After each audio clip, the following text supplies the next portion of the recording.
In a big cities, each driver going from point A to B, and by using the modern system of satellite communications, knows in advance about the congestion of separate lines, traffic jams, possible ways of deter. The reasonable question is, what can play the same role as satellite in a global or at least national regulation of enterprise activity? Not finding the right and proper answer on it will bring us traffics in economic development. My name is Chingiz Jumagaziyev. My hometown is Bishkek, Kyrgyz Republic. And today I present my project named Free Service on Economic and Social Rights.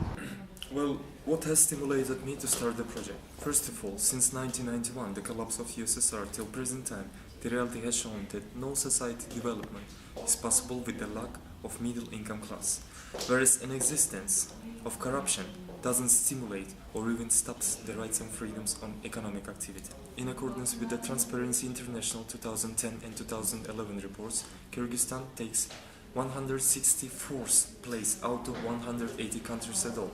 In other words, Kyrgyzstan is very corrupt. The third stimuli or motivation to go deep into this project was an understanding that without the help of civil society, entrepreneurs, start-uppers won't ever succeed.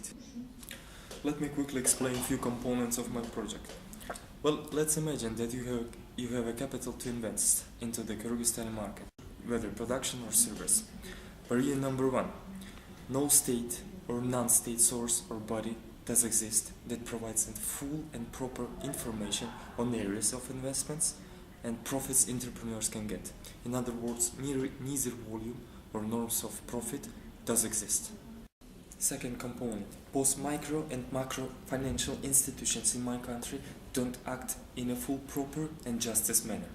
Their regular practice. They provide in media what is called a public offer, and actually a norm of Article of Civil Code of Kyrgyz Republic, and grant that credits and or loans are available from now for 15% per interest within a year. However, by submitting an application and having a personal contract to the institution, you figure out that they have just a few additional payments, what makes the 15% rate to grow to 23, 24 or even to 30% per year. And at last, but not at least, the problem to jump from one social class to another is the lack of basic legal education. Some people in my country do strongly believe that for their financial debts they can get an imprisonment. Here are my assumptions of what FSESR can bring to people.